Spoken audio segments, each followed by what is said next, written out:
Beyond Lumina, Episode 16, The Eye. Alarms flashed and blared as a chemical laboratory burned and poisonous liquids spilled from massive vats. The security crew, equipped with safety gear, fought back the group of terrorists who had infiltrated the compound and attempted to steal the secrets within. Plasma fire sprayed from both ends, each shot nearly causing a catastrophic explosion that would have surely wiped out everything within a 100-mile radius. Many of the lab's guards fell in the fight, but they continued to hold their own. Suddenly, another huge vat toppled over and spilled its toxic fluid into an already raging fire, causing the flames to then fill nearly half of the large room. Seeing an imminent chain reaction, the guards fled, locking the final security hatches, leaving the infiltrators to their doom. As the small group of terrorists attempted to flee, they had only one route, and it was quickly closing.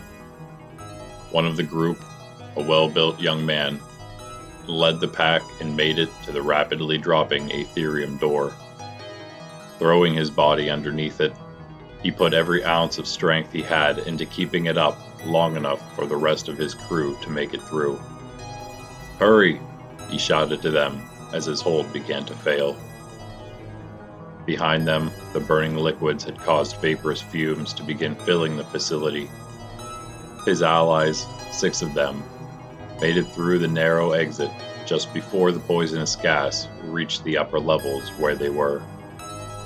But it was too late for the young man holding the door. He let out a sickly heave as he lost his grasp under the colossal weight of the door. "Zario!" one of the others shouted, as 2 more lunged for him.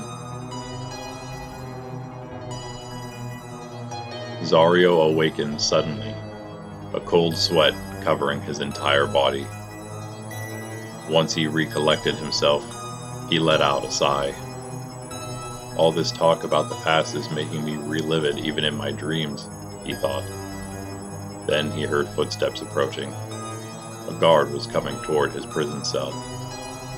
"I guess the door woke me up." "Hey there, you little test subject," the guard mocked him. "Or maybe we'll just call you Patient Zero. I hope you enjoy your stay with us, not because you'll be comfortable, of course, but because you'll be contributing such a great deal to the future of progress." The guard yanked Zario up and started leading him out of the cell. "You should really feel honored that you are able to play such a momentous part in such a historic undertaking. You know what I'm talking about. Certainly I don't need to bother you with any details." "Will you shut up?" Zario acted unamused. "Or I'll be progressing your future." "Tough talk for a sick, imprisoned man," the guard laughed. "Tough talk for a lackey who only sees enemies in chains," Zario replied. That one got the jailer. "Yeah? Well, we will see how tough you are once you're strapped down and the doctor gets a hold of you. You won't even be able to think up those little comebacks of yours through all the excruciating pain, let alone run that big mouth. I'll be sure to enjoy every one of your screams, though." Zario and the guard then entered a massive laboratory, a facility with all sorts of advanced machinery and various tests being run on various unknown substances and materials. Zario's stomach turned, as he again was reminded of that day in the past, one of a few days that shaped the course of his life and that of his friends. Then he was taken to the doctor, and an old fire inside him was rekindled. "Zario Launer," the doctor said, very pleased. "At last, we meet again." Valance stared down Master Omen, also known as Captain Otteron, now again under his command, and awaited whatever wild task the Ascendancy leader could come up with for him. "There is in fact one job in particular I need handled right now," that you are especially suited for, with your uncanny marksmanship. And what is it?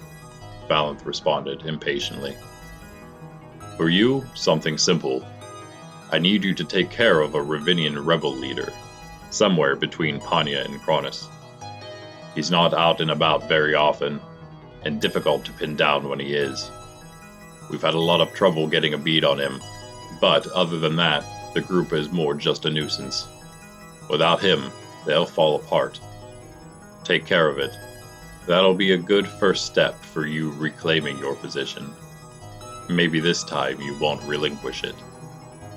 Whatever you say, Omen, Valanth answered. Do you have any other info about the guy, or should I just search half the planet for him? Talk as tough as you want. You're mine now, replied Master Omen. However, there is a little more information. First, Just then, another undercover Ascendancy soldier came rushing through the doorway. Captain Otteron, sir, he shouted. It's time. It has begun. A look of amusement crept across Omen's face. What perfect timing. Change of plans, mercenary. You are going to escort me to Cronus Prime. For what? Valanth asked. What has begun? Ravina's ruin, of course, Omen said. And you get a front row seat. But it seems you're one lucky guy, said a guardsman to a prisoner. The battle's begun, so we have orders to stay your execution. For the moment, anyway. One lucky guy, Hawk repeated. Yeah, that's what they're always calling me.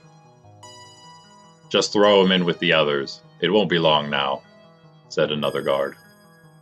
They led Hawk back to the jail cells and imprisoned him with Mecca and Argyle. We'll be right back. Don't go anywhere now, the second guard laughed, locked the door, and left with the other guard. Hawk, Mecca cried out and embraced him. I'm so glad you're still alive. I appreciate it, Hawk replied, and thanks for the rescue attempt. I'm glad you guys didn't get hurt. And these buffoons just made our escape much, much easier. But I can't imagine Zario approving of this rescue. What are you guys doing here? No, he was going to leave you and go off on a mission with that Aezic Zin guy, Mecca replied coolly. He didn't care what happened to you, so we came on our own. Hawk sighed. I get it, and thanks again. But after everything we've been through, you should know better than to think that way about your brother. After all, he was already willing to die for us more than once. In fact, I was already planning on my escape before I heard you all were here. But now that we're together, let's get out of this place right now. We haven't seen Valanth for a while now, though. Mecca again returned to her somber attitude. We have no idea what they did to him. He's still alive for now, with Master Omen, Hawk began. The guard told me he tried to bargain for our lives, but he wasn't going to honor his end. They only stayed my execution because of some kind of battle. Not sure what that means. It doesn't sound very good, but it gave us the chance we needed. We'll just have to find him on the way out. From a fold in his garments, Hawk then produced a small chip of some sort and worked it into a groove in his synth cuffs. All right, stand back now, he said coolly as he approached the prison bars. Wait, what are you? Argyle began to ask, but then realized his suspicions were correct when Hawk started swinging his cuffs toward the door, so he grabbed Mecca and dove to the floor, Argyle shielding her from debris as Hawk slammed his cuffed hands into the door, which detonated the chip in the cuffs, exploding both the cuffs and the door, unbinding Hawk and freeing them all. Hawk's arms and back were badly wounded from the blast, but he did his best to ignore the pain and press on, something he was accustomed to, traveling in the company of Zario. Hawk! Mecca screamed once more, this time out of concern for his safety. Don't worry about me, Hawk grimaced. Hurry up, let's get out of here. We'll get your cuffs off in a second. Mecca and Argyle ran out of the cell, and Hawk quickly followed. Down the corridor, they soon came upon a guard post, where they were able to find the equipment to remove the other synth cuffs, which they took along with them for when they found Valen. "Now what?" Argyle asked. "Do you know how to get out of here?" "Not quite, but this'll help." Hawk produced a security card from another hidden pocket. "How did you manage that?" Argyle asked, impressed. "These guards aren't the brightest," Hawk replied, as he also checked a nearby data station. "Didn't take much to get them to let their guard down. Same way I got my hands on that CP chip." He pointed at the data station, which showed information on the layout of the facility. "Looks like this would be our best route. Let's hope most of the guards left like the others." "What about Valen?" Mecha asked. "If he's not down here," Hawk started, "then it's probably safe to assume he's still with Omen somewhere above. If Omen plans on using him, I'd bet that if nothing else, we'll find both of them heading to the site of this battle the guards were talking about. I say let's make our way there." The now notorious ex-lieutenant of the Free World Alliance, Aezic Zin, has now done the unthinkable. With his crew, he has trespassed on the pre-space world of Inagon, thereby committing one of the greatest crimes possible in our system.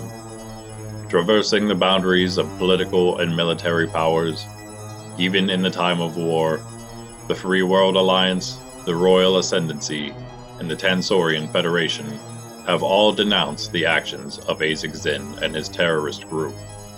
They assure us that all efforts will be made to capture the group before they cause any more irreparable harm.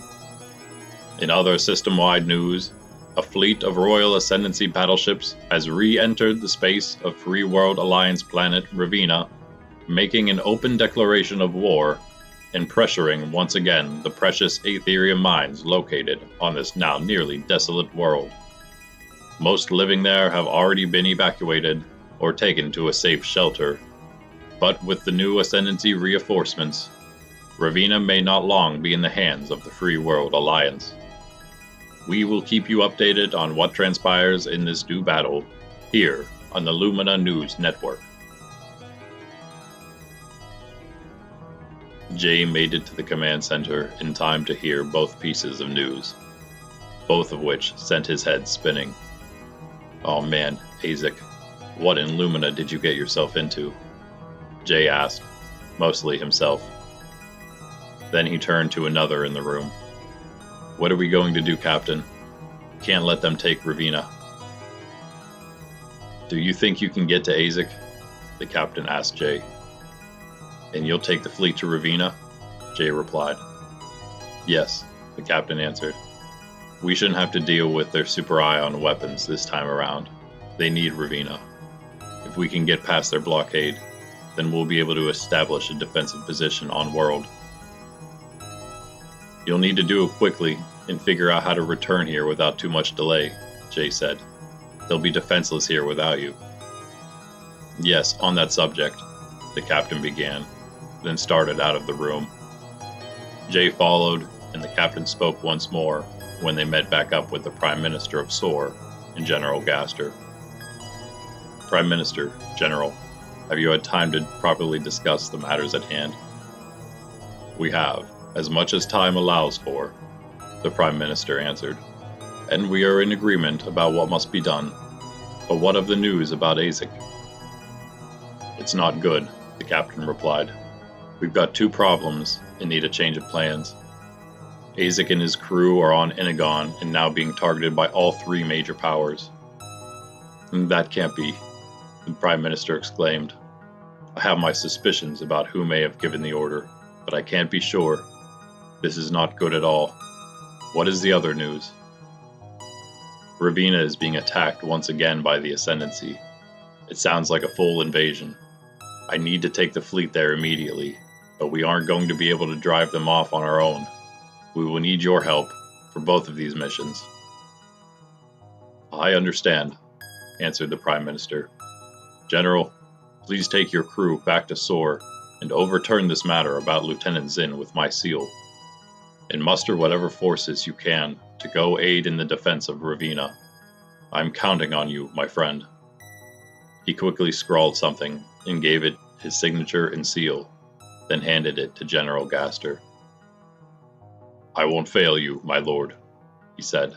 You can count on me. Let's go, men. Back to Sor. We've got a war to win. As the Saurian soldiers filed back onto the frigate, the general called out once more. You two, Sergeant Beta and the private, come back here. Beta and Gabas looked at one another, then turned back toward their commander. I want you to stay here with the Prime Minister and make sure he is safe. Do not take your eyes off of him. Oh, yes, sir. Sergeant Beta recollected himself and saluted. It's an honor to be chosen for such a task, sir. Voss imitated the gesture.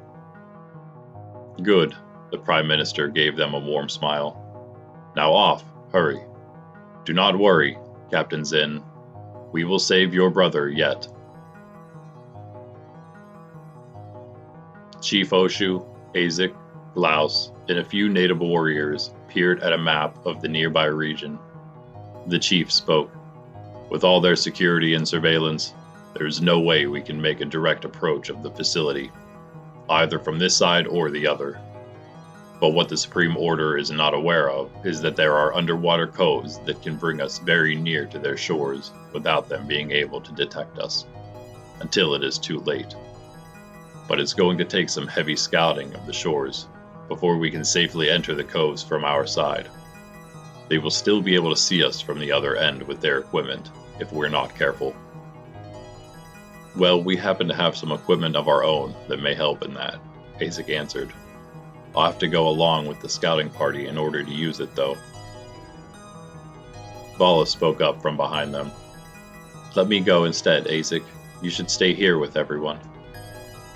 There's no need to put you in that kind of danger, Aezic replied without turning around. Let me help, please, she returned. I'll be fine, and I would like to see a little more of this world, especially if we're about to get into a major battle. Aezic thought for a moment, then said, All right, fine, just be careful out there. The chief looked up at Aezic, as though he was unsure about letting her go. Then Aezic added, Let these warriors deal with the tough stuff. Just hang back and operate the equipment. You can count on me, Vala smiled. Then Aezic handed her a Captain Class issued handheld detection device. Artis then found the courage to speak up as well. I will go with her then, if that's okay. Hold on now, my boy, Photoglass now interjected. You've shown your bravery enough for one adventure. Perhaps you should stay here with us this time. I see no reason why you should send this young woman out, the chief broke in, and not the young man. If you fear he cannot look after himself, perhaps this mission would do him some good. If not, he will just be a burden whenever the real battle begins. But Chief, you must understand, Glass continued. He has not been trained for this type of thing like Sergeant Rees has.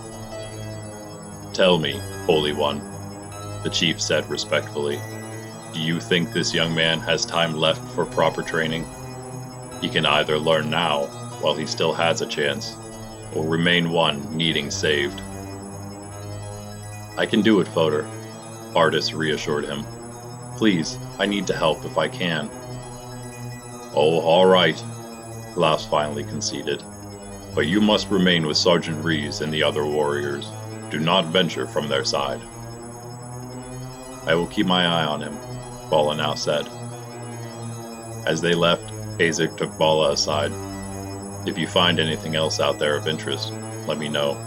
Anything that we might not be suspecting. And be careful. Okay, she answered. And I will, don't worry. Besides, we've already been in much more dangerous situations than this. I finally feel like I can relax for a moment. Just don't relax too much, Aezic cautioned. Chief Oshu then appeared with the Inagon scouts. It is time. Are you ready, Vala Rees? He asked. I am, she replied, then turned back to Aezic.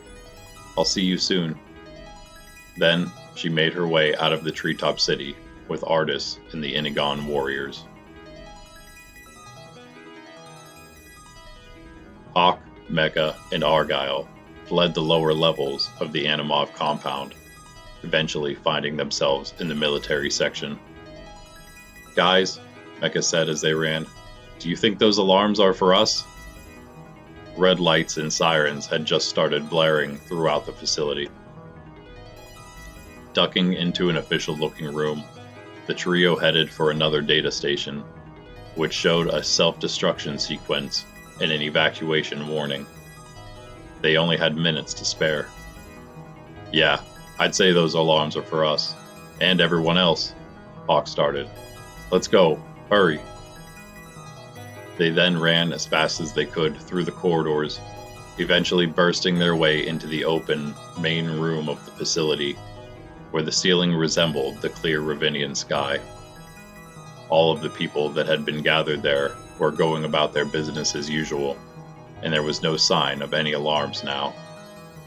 "They have no idea," Mecha gasped. "Quickly, get them all out," Hawk shouted. Then all three of them began frantically shouting to all the nearby citizens, trying to explain what was about to happen. Some looked at them puzzledly, some quickly shuffled off to get away from them, but others started to heed what they were shouting. Soon, the consensus of the masses began to sway toward believing Hawk and the others, and panic quickly ensued, as the citizens climbed over one another to get to their homes, gather what belongings they could, and flee the compound. Hawk, Mecha, and Argyle did their best to get them out in an orderly way, but eventually time ran short, and they too had to get out of the building. Exiting the compound, they entered the biting Animov cold. "Hurry," Hawk continued shouting to the people. "Get as far away as you can." The people fearfully scurried away, dragging their things along with them, dropping some as they went. Then, the time ran out, the facility exploded, and the blast shook the ground for miles, throwing debris far into the air and deafening everyone nearby. The large building continued to burn fiercely, and other smaller explosions further demolished it. "What do we do now?" Mecha shouted so she could be heard. "We aren't going to last out here very long dressed like this." Hawk thought for a second. "Remember the cave system? How far is that from here?" "Nearly 10 miles or so," Argyle answered him. "We don't have another choice," Hawk started. "Hurry and start rounding these people up. Find some of them that can help you do that. Let's get going." Together the crew gathered the freezing Ravinian citizens and slowly got them moving in the direction of the cave network that the mercenaries had passed many times on their missions in the northern region. Hawk racked his cold brain over how they were going to survive once they made it to the caves. Even more, how they were going to make it back to civilization, thousands of miles away, where he presumed the battle was now beginning. The several-mile trek took the huge group nearly a rotation to complete, and many were very sick and near death by the time they reached the caves. But they still weren't safe from the Animov cold. "Anyone still able, we need to light as many fires as we can, and gather some of the nearby stones to help block the entrance," Hawk directed. "Hurry, there are your neighbors' lives at stake here." Then he turned to his friends. "Mecha, stay here and coordinate this. Argyle, come with me to secure the rest of this cave." The two quickly made their way farther into the passage, weapons they had picked up on their escape drawn, in case of any of several dangerous beasts yet to be exterminated from Ravina that may have taken up residence within. Eventually they came toward the end. "Doesn't look like there's anything here," Argyle said. "Well," Hawk paused for a moment, trying to get a better look at something in the back. "I'd say you're half right." The two approached the very back of the cavern, and there at the far wall was something large underneath a dirty cover of some sort. Hawk reached down and yanked the cover away, which came off easily. Then he laughed. Man, you gotta love that Zario, don't you? There before them was a couple of grav bikes and other equipment, which Hawk had no doubt was hidden there by none other than their own leader. That man's got a knack for saving our skin, even when he isn't here. Vala, Artis, and the Inagon scouts made their way quickly but silently through the dense forest that the natives called home, nearing the coast that overlooked the large continent on which the Ascendancy had set up their base of operations here on the pre-space planet. The day was filled by the scouts beginning in one central location and slowly making their way outward, thoroughly checking that the forest was completely clear of any enemy interference. Vala and Artis remained in the central position, and from the detection device monitored the movement of the scouts and anyone else that may be approaching. The device covered a very large radius, so that the scouts could at least rest easier, knowing there wouldn't be any enemy ambush. After a long scouring of the area around what was the cove entrance, the scouts returned to Vala and Artis. The leader of them spoke in broken common to them. We rest here until light. It had already turned to dusk, as Lumina had just gone over the horizon. The scouting group fixed up their camp, made a small fire, then eventually turned in for the night. With little fear that they'd be attacked now, they only set one person on a night watch. Vala's watch came in the darkest part of the night. She didn't mind taking one, and it wouldn't be for very long before she would wake the next person. She sat there, staring into the smoldering fire, until she was less groggy. Looking at the detection device absentmindedly, she then noticed it was detecting another life form, still a ways in the distance. The difference, however, was that it was detecting the presence of another Alliance soldier, due to the bioscanning technology to which all the Ascendancy soldiers are required to submit. The device, just like all devices linked in with the Ascendancy bioscans, also showed her the name of the soldier. Vala looked around and silently crept from the camp, trying not to wake any of the other members of the party. She'd have to be quick if she wanted to be back before rousing suspicion. She rapidly moved toward the signal's location, wondering what exactly to expect when she reached it. Quickening her pace, she was able to reach the source in no time. The dense thicket opened into a small grove, and there she found the Alliance soldier. Master Sergeant Maloon, Vala said, how in Lumina did you find me? And how did you get here without the natives seeing you? Breeze, Sergeant Maloon replied, turning toward Vala, slightly surprised by her sudden appearance. Well, you made things a lot easier on me. I should be the one asking how you found me. But either way, we don't have time for your inquiries. Sergeant Major Ravim wants an update on your mission.